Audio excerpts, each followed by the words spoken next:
so far the program has been very, very hard. I've struggled with it a lot. We've laughed, we've cried, it's been happy, it's been sad. A lot of mixed emotions here. The difference between the CARA program and another rehab is that we're also working on our criminal thinking. I stole cars. I shoplifted from stores and went to pawn shops and pawned items. I've done things such as I pawned my daughter's iPad from school. I've done some pretty very low things, and where my head was, it was on that next fix. I needed that drug. I needed to get high, and nothing else mattered, and nothing was going to stop me from getting it. I'd do what it took. It went from doing pills, snorting them, to waking up in the middle of the night with him shooting me in the arm with a needle. So from that point on, I was addicted to the needle as well. And picking up, like in Boston and New York and New Jersey, going out of state multiple times a day to get my fix. I met not safe people, and I would drive them, and I met a person who I was prostituting to, and I would be put into very bad situations to get the drugs. I did whatever I had to do to get the drugs. It feels like another lifetime ago, but It almost feels like a different person. oh yeah. Could you see that at all, Kristen, when it was happening? I mean, were there ever times of remorse or times that you know, I gotta get out of this? I would every day I woke up, I would want to leave. I had my car and I could leave, but physically I could not because I wanted the drugs so bad. And the person I was with controlled me, controlled what I did, what I ate, what I wore, everything. So I started drinking alcohol when I was 11 to cope with some sexual abuse for many years prior to that. And when I was 14, I had my tonsils and adenoids out, and I got some, Tylenol 3.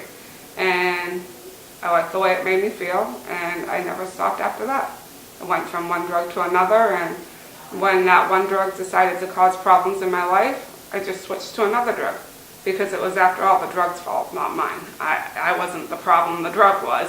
So I just kept switching drugs, and it just continued to progress and progress and progress. I'm a mother of 5 daughters, so the toughest part for me is realizing that I am doing exactly the same thing my parents did to me and following their steps. You know, I'm not there for my children.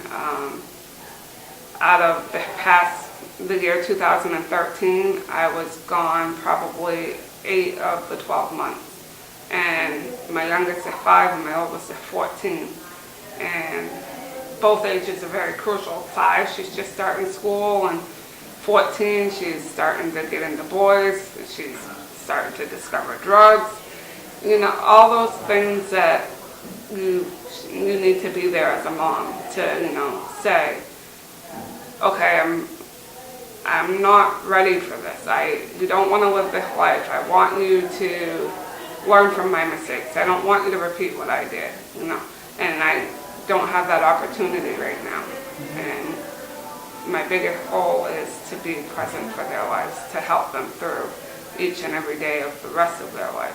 Kristen, you talked about going from a well-supported, normal home into drug usage and then into prostitution. Can you, for other young women, describe what that was like and how you got out of it?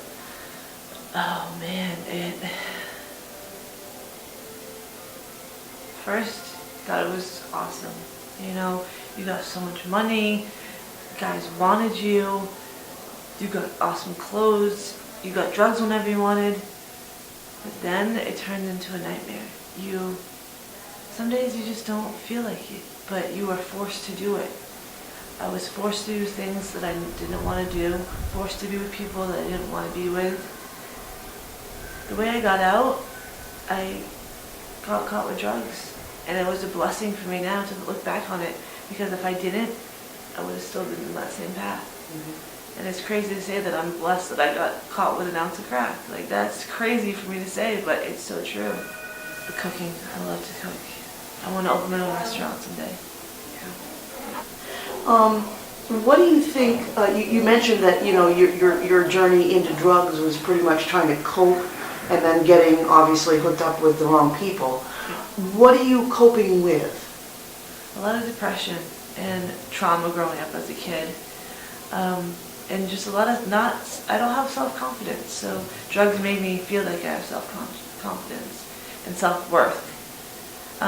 Growing up, my parents were they treated me awesome. I had a great childhood.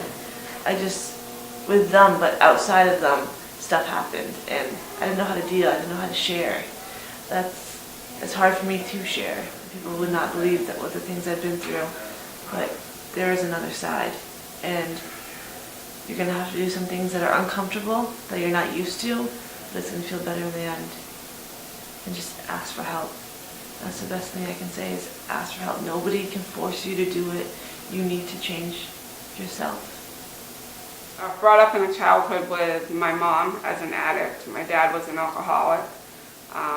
My dad burnt my house down when I was young. Me and my sister were about 3 and she was 2. My mom wasn't present around at all. She was off doing her own thing or whatever.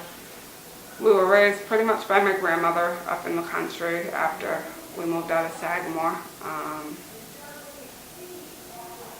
You said something so important to me earlier, Allison, that just makes me really respect you so much.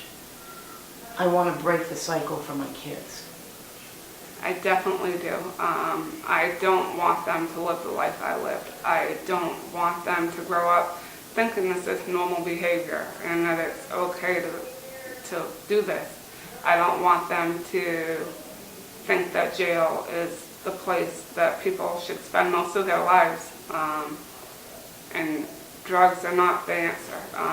They might numb your pain for the moment, but definitely not for infinity. And I think we're learning that here.